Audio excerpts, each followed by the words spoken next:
Ah, l'amitié, l'amour, qu'est-ce que c'est beau. D'ailleurs, on a vraiment besoin de ça pour vivre. Et parce que rester seul, c'est jamais bon. Sauf quand il s'agit, par exemple, de se faire trahir. Là, effectivement, on peut se poser des questions. C'est incroyable à quel point on peut se tromper sur les gens, à quel point notre jugement n'est pas une source fiable. Voilà, et bon, j'en dis pas plus parce que c'est quand même un domaine privé, mais sachez que une fois la trahison faite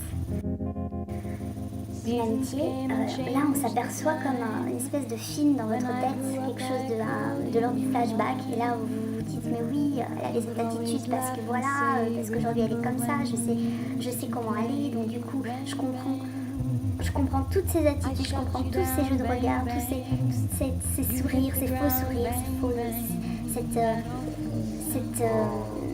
ce faux semblant. Et là, vous vous dites, mais c'est incroyable. Et tout s'éclaircit, il y a comme une lueur, comme quelque chose de très clairvoyant d'un coup qui arrive et qui vous. Et ça fait des frissons, c'est comme un film, c'est pas possible. La réalité dépasse souvent la fiction. Ça c'est clair, et quand vous avez la vérité comme ça devant vous, normalement, enfin, le premier réflexe, vous n'y croyez pas. Et au bout de quelques jours, vous réalisez beaucoup de choses. Et c'est à ce moment-là, je pense qu'on gagne en charisme, qu'on gagne en maturité, en expérience.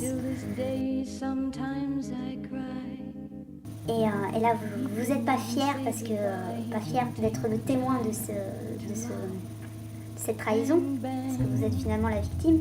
Mais vous êtes, on va dire, vous êtes content finalement de ne pas être allé plus loin dans cette amitié, parce que finalement c'était une amitié destructrice.